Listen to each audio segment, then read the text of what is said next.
Επέλεξα να μιλήσω για το rejection, την απόρριψη. Είναι ένα θέμα το οποίο όποιος εδώ πέρα έχει ασχοληθεί έστω και ελάχιστα, το έχει βιώσει. Ή και να μην έχει. Ή και να μην έχει ασχοληθεί, πάλι το έχει βιώσει. Κάποια στιγμή στη ζωή μας όλοι έχουμε γνωρίσει μια κοπέλα που απλά δεν ήθελε να κάνει σεξ μαζί μας. Ή να μπλέξει σε σχέση μαζί μας. Είναι rejection. Για μένα όχι. Το hard to get μπορεί να είναι. Για πολλούς νέους, και επειδή βλέπω άμενα στις φάτσες, μπορεί να είναι. Επόμενη ερώτηση. Να μιλάς 20 λεπτά, 10 λεπτά, μισή ώρα, μία ώρα όσο χρειάζεται ο καθένας, και αν της πεις γράψε τον αριθμό σου και αυτή να σου πει για τον χύψη λόγο δεν μπορώ να σου δώσω. Έχω αγόρι, έχω κοπέλα, έχω κακό πατέρα, έχω σκληρό πατέρα. Δεν έχω τηλέφωνο. Rejection. Δεν θα δώσω απάντηση, απλά το αφήνω εκεί πέρα. Οκ, επόμενο. Έχεις βγει με μια κοπέλα ραντεβού. Βγαίνεις σε ένα ραντεβού, φιλιέστε ή δεν φιλιέστε, και μετά δεν την ξαναβλέπεις ποτέ. Εξαφανίζεται από τη ζωή σου. Σε απέρριψε, είναι rejection. Περάσατε, έχετε περάσει μαζί 3 ώρες, είναι rejection. Δεν το απαντάω ούτε αυτό. Επόμενο. Κάνετε σεξ με μια κοπέλα. Και αυτή σε παρατάει μετά. Είναι rejection.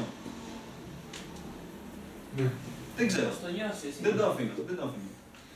Δεν του δίνω απάντηση.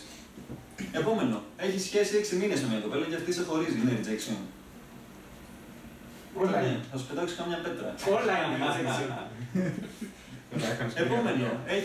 Έχεις παντρευτεί και έχεις κάνει παιδιά με μια γυναίκα. 20 χρόνια.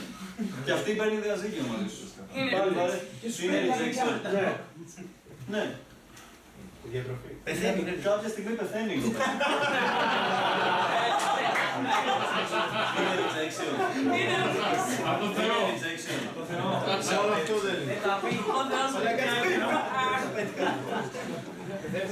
Τι είπε το άτομο, ακριβώς. Αυτό που λέει το άτομο είναι ότι το rejection είναι αναπόφευκτο. Συγγνώμη παιδιά, σκάω τη φούσκα αυτών που ψάχνουν για magic pills. Ό,τι και να κάνετε θα φάτε rejection. Κάποια στιγμή θα φάτε rejection. Αναπόφευκτο. Αποδεχτείτε το τώρα, αγκαλιάστε το. Δώστε του λίγη στοργή, λίγη αγάπη. Το rejection δεν είναι κακό. Όλοι μας έχουμε φάει rejections. Εκτός από τον Γιώργο.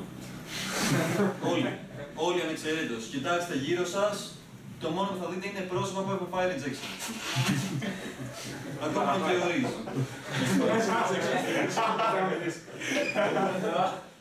Το rejection είναι κομμάτι της διαδικασίας. Δεν μπορούμε να το αποφύγουμε, δεν υπάρχει πιο εύκολος δρόμος, δεν υπάρχει πιο ασφαλής δρόμος, υπάρχει μόνο αυτό. Και είναι στο τέλος του δρόμου. Στο τέλος θα πάθουμε rejection από τη ζωή ούτως ή άλλως. Το rejection είναι κομμάτι της διαδικασίας. Χωρίς το rejection δεν πρόκειται να γίνεις ποτέ καλός. Καλός ή κακός, το παιχνίδι έχει σκαμπανεβάσματα. Δεν είναι smooth sailing, δεν είναι εύκολη διαδρομή. Μέσα στη διαδικασία και ασκώντας το άθλημα αυτό, όλοι θα περάσουν από σκληρά μονοπάτια. Και τόσο εξωτερικά όσο και εσωτερικά. Θα υπάρχουν μέρες, όπως έχω ζήσει κι εγώ, όπως έχουν ζήσει οι περισσότεροι που ασχολούνται κάποιο καιρό, που πολύ απλά τίποτα δεν πάει καλά. Κανένα σετ δεν πρόκειται να κλείσει. Είναι κάτι τέτοιες μέρες. Τι να κάνουμε. Είναι άλλες μέρες αντίστοιχα που και ενδεχομένως εδώ πέρα πέρασα δίπλα από πολύ κόσμο. Και είναι χόμπι μου να τους παρατηρώ. Ένοχος. Αυτό που παρατήρησα είναι το εξής. Σκυμμένα κεφάλια, άνθρωποι, παρέες 3 ατόμων που στριμώνονται σε λίγα τετραγωνικά για να μην πάρουν χώρο και τους πει κάποιος τίποτα. Και γενικά είναι όλοι στα κεφάλια τους. Πολύ απλά μπορεί να εκραγεί πυρηνική βόμβα δίπλα τους και αυτοί θα συνεχίσουν να είναι με το κινητό και να περπατάνε. Ή να έχουν βόλια το σκύλο τους. Δεν νοιάζει κανέναν τι γίνεται γύρω του.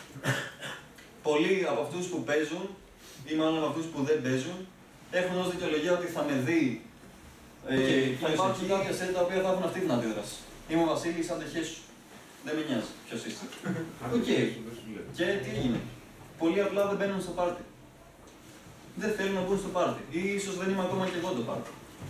Δεν με απορρίπτουν εμένα, ούτε είναι προσωπικό ούτε τίποτα. Απορρίπτουν τον τρόπο. Ή το ότι μπήκα κατευθείαν στο μαγαζί ή και κατευθείαν μίλησα. Δεν είναι προσωπική η απόρριψη.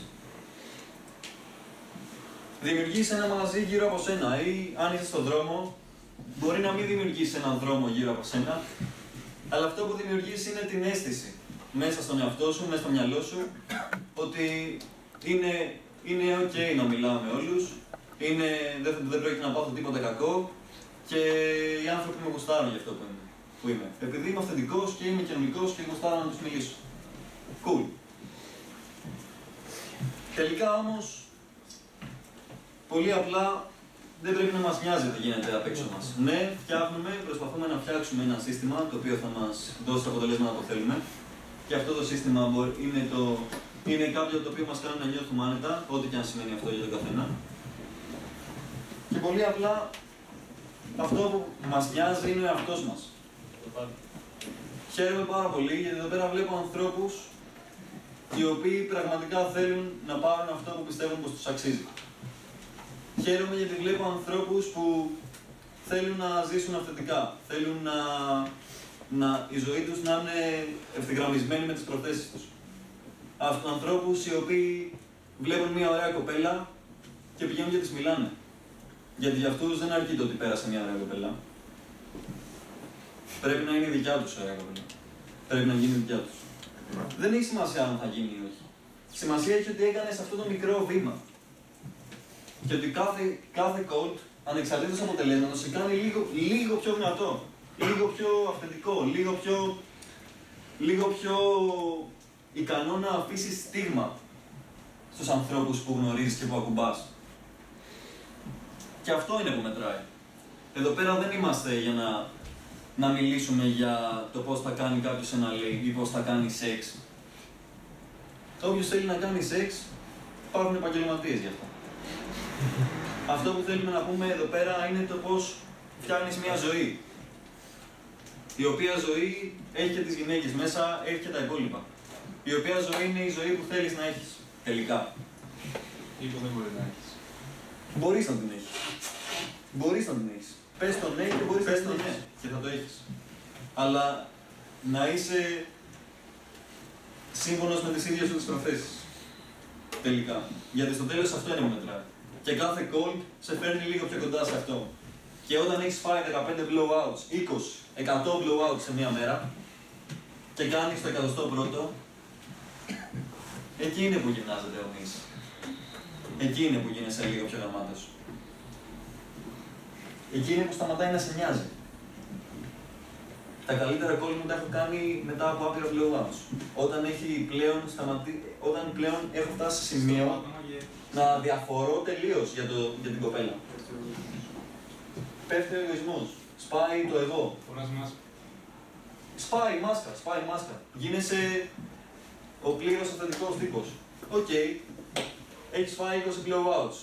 Φορώντας τη μάσκα και προσπαθώντας να το παίξεις άνετος και cool και όλα αυτά.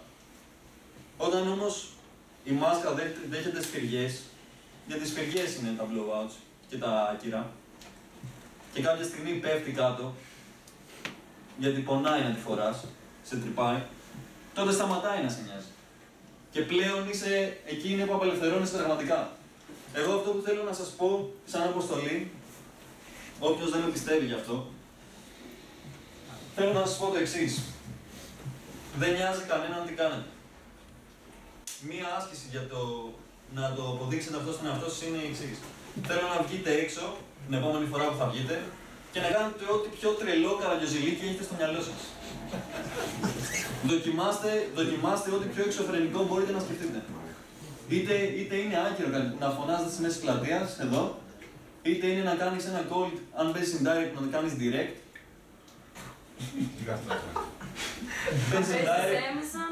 Αν παίζεις έμεσα, με οδηγίες να ξεκινάς, να πας άμεσα. Να δοκιμάσεις physical ανοίγματα. Να δοκιμάσεις close στον δρόμο. Κάντε τα. Εγώ, αλλά και όχι για την ανταπόκριση, να τελειώσω. Όχι για την ανταπόκριση. Αλλά για να δείτε στο τέλος της βραδιάς, μετά από 3 ώρες ξεσαλώματος και που τα έχετε γαμίσει όλα, ότι δεν έχει αλλάξει τίποτα. ότι γύρω σας περπατάνε άνθρωποι πάλι όπως περπατούσαν και όταν ήρθατε. Υπάρχουν άνθρωποι στα μαγαζιά με τον ίδιο τρόπο που ήταν και πριν. Και τελικά, ναι, εσύ τα έκανες πουτάνα όλα, έγινες ρεζίλη, αλλά τελικά η κατάσταση είναι η ίδια όπως την άφησες. Παρακαλώ. Λοιπόν, η περίπτωση σου, παιδί μου, που λες τώρα, καθευτίζει αυτό που κάνω, ας πούμε, συνέχεια. Και τους δύο μας. Λοιπόν, το καραγκιόζηλίκι, ξέρω εγώ, ρε παιδί μου, οκ, ναι, ανοίγει απευθείας κάτι, μπαμ, αλλά αυτό που έχεις πράξει στο τέλος, ρε παιδί μου, είναι το απευθείας να μου πει η άλλη, ξέρεις κάτι, ρε παιδί μου, οκ, καλά ήταν για λίγο καιρό, αλλά είσαι πολύ χαβαλές και πολύ γιούχου. Και δεν μπορώ να ξέρω εγώ, ρε παιδί μου, πιο σοβαρό τύπο, ας πούμε. Επειδή το έχω πάθει και εγώ, επειδή έπαιζα πέρυσι το χειμώνα, ειδικά όταν φανατικά έπαιζα σε μαγαζί με πολύ γρήγορο escalation, δηλαδή να τη φιλήσω την άλλη σε 30 δευτερόλεπτα και μετά είχα flakes πάρα πολλά. Αυτό που έκανα ήταν. Δεν έβγαιναν μαζί μου ξανά. Σου είναι το τηλέφωνο και δεν απαντάει ποτέ. Απάνταγαν και δεν έβγαιναν. Ναι, είναι εξωπραγματικό αυτό. Πρέπει να δείχνεις ότι είσαι πραγματικός. Αυτή είναι η αλήθεια, ας πούμε, δηλαδή.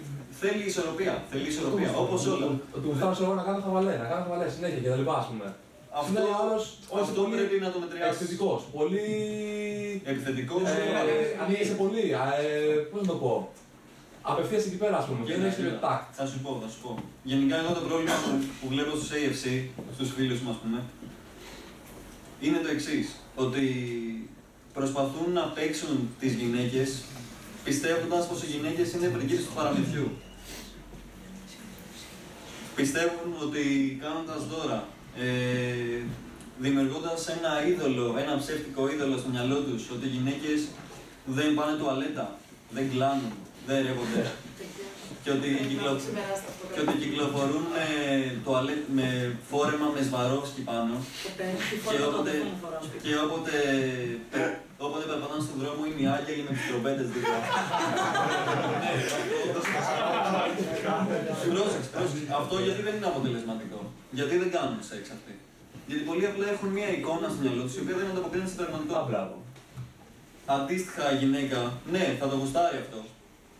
Αλλά πρέπει να της δείξεις ότι είσαι πραγματικός, ότι έχεις κάποιο στοιχείο, κάποια χαρακτηριστικά. Αλλά σκέψου ότι πάνω σε αυτό, σκέψου ότι υπάρχουν ολόκληρες θεωρίες που λένε ότι ζευγάρια τα οποία είναι παντρεμένα πολλά χρόνια είναι παντρεμένα ακριβώς γιατί ο ένας νιώθει ασφαλής που ο άλλος έχει ανασφάλειες. Που δεν είναι κανείς τέλειος ή πολύ καλός. Δηλαδή, sorry να τελειώσω, σκέψου ότι η γυναίκα θέλει να δει ανασφάλειες σου. Θέλει να δει στιγμές στις οποίες είσαι κακός, όχι δεν είσαι τέλειος. Στιγμές στις οποίες είσαι κακός. Θέλει να σε δει να συζητάς για θέματα τα οποία σε κάνουν να νιώθεις ευάλωτος. Δεν θέλει να είσαι συνέχεια χαβαλές. Σκέψου το λίγο. Αν ήμασταν όλοι χαρούμενοι συνέχεια, δεν υπήρχε καθόλου θλίψη. Δεν θα ήταν πολύ βαρετό. Θα ήταν ένα flat line, μια ευθεία γραμμή και θα ήμασταν όλοι συνέχεια πάνω σε αυτή. Αυτό που θέλει η γυναίκα από σένα είναι να νιώθει spikes, κορυφώσεις συναισθημάτων. Θέλει να νιώσει και το θετικό, να νιώσει το χαβαλέ, να νιώσει ότι περνάει τέλεια, αλλά θέλει να νιώσει και το «Ω, μωρέ, τι γλυκός που είναι και έχει ευαισθησίες και...» Θέλει ισορροπία δηλαδή, τα θέλει όλα. Τα θέλει όλα. Με τη λογική όμως, ναι, ισχύει ότι θέλουμε να περνάμε πολύ καλά, αλλά όχι, δεν θέλουμε να περνάμε απλά καλά. Θέλουμε να περνάμε έντονα. Αυτό είναι η φράση κλειδί. Να κλείσω λέγοντάς σας, καλώντας σας βασικά, έχεις ερώτηση, καλώντας σας να νιώσετε ξεχωριστοί. Παιδιά, δεν το κάνει κανείς αυτό που κάνετε. Αυτό που κάνουμε δεν το κάνει κανείς. Κανείς το κάνουν 40. Το κάνουν 40 μπροστά στις χιλιάδες που δεν το κάνουν. Κοιτάξτε γύρω σας. Κοιτάξτε τους φίλους σας, τους παλιούς, τους καινούριους, κοιτάξτε τα πάντα. Θα δείτε ανθρώπους οι οποίοι δεν έχουν τη σεξουαλική ζωή που θέλουν.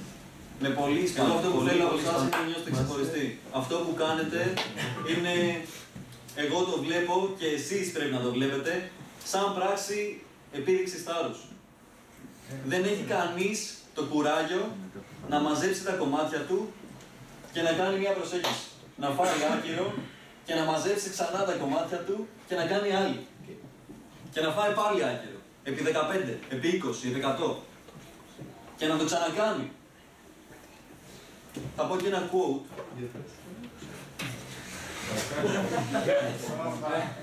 Θα πω και ένα quote. Το μικρό πρίγκιπα τον ξέρετε όλοι το βιβλίο. Το είπε ο τύπος που το είχε γράψει. Είπε, αυτό που σώνει έναν άνθρωπο είναι να κάνει ένα βήμα. Απλά ένα βήμα. Μπορεί να είναι το ίδιο βήμα, αλλά πρέπει να το κάνει ξανά και ξανά.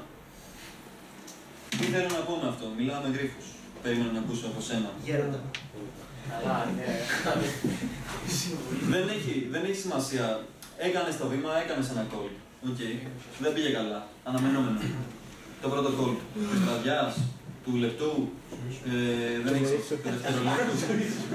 στη ζωή σου, δεν έχει σημασία. Έκανες το βήμα, σώθηκες από μια κατάσταση. Και αυτή η κατάσταση είναι ένας πιο... τα προσωπία που βάζουμε μπροστά στον, η μάσκα που βάζουμε απέναντι στον, για να κρύψουμε την πραγματική μας αξία. Έκανες το βήμα, απομακρύνθηκες. Κάνεις άλλο ένα βήμα, απομακρύνεσαι κι άλλο. Κάποια στιγμή φτάνεις την αυθεντικότητα. Αυτό που αγγίζεις είναι κάτι το οποίο είναι πρωτότυπο και μοναδικό. Και αυτό είναι ο καθένας μας ξεχωριστά. Εγώ δεν θέλω να γίνω Κορνήλιος, δεν θέλω να γίνω Γιάννης, δεν θέλω να γίνω Διονύσης. Θέλω να γίνω Βασίλης. Θέλω να γίνω αυθεντικός Βασίλης. Και θέλω να έχω τους ανθρώπους που έχει ο αυθεντικός Βασίλης στη ζωή μου. Και κανέναν παραπάνω ή κανέναν παρακάτω. Για να το κάνω αυτό, πρέπει να εκθέσω τον εαυτό μου στη διαδικασία αυτή. Η οποία θα με βοηθήσει να καταλάβω τι είναι αληθινό και τι δεν είναι πάνω στην προσωπικότητά μου. Με όλα τα σκαμπανεβάσματα, είτε είναι ψυχολογικά, το παιχνίδι έχει καταθλίψεις, θα περάσετε καταθλίψεις. Όποιος παίζει αρκετό καιρό θα δει ότι υπάρχουν περίοδοι που δεν θες να μπεις από το σπίτι. Θέλεις να κάτσεις να κοιμηθείς 9 η ώρα, σαν να είσαι 70 χρονών. Θέλεις να κάτσεις να δεις τηλεόραση απλά για να μην λειτουργεί το μυαλό σου. Να μπαίνεις σε κατάσταση να μην σκέφτεσαι. Υπάρχουν και αντίστοιχες περίοδοι όμως που ξυπνάς το πρωί και αν σου πούνε να στύψεις την πέτρα, θα την κοιτάξεις και θα στεφτεί μόνη της. Υπάρχουν αυτές οι μέρες. Υπάρχουν και οι άλλες. Το παιχνίδι σε βοηθάει να τις ζήσεις πιο έντονα. Καταλαβαίνεις τι είναι αληθινό και τι όχι, κρατάς τα αληθινά, κρατάς αυτά που είναι πραγματικά στοιχεία της προσωπικότητάς σου και σε βοηθάνε να ολοκληρωθείς σαν άνθρωπος. Τα υπόλοιπα τα πετάς. Παίρνεις το indirect opener, μια γρήγορη γνώμη, το παίρνεις, που το διάβασες σε ένα βιβλίο, το τσαλακώνεις και το πετάς στο παράθυρο και δεν το ξανασκέφτεσαι ποτέ ξανά. Πήγαινε, φάε rejection ξανά και ξανά, αλλά να είσαι ο εαυτός σου να το τρώσεις. Γιατί είναι πιο ευχάριστο. Ευχαριστώ πολύ.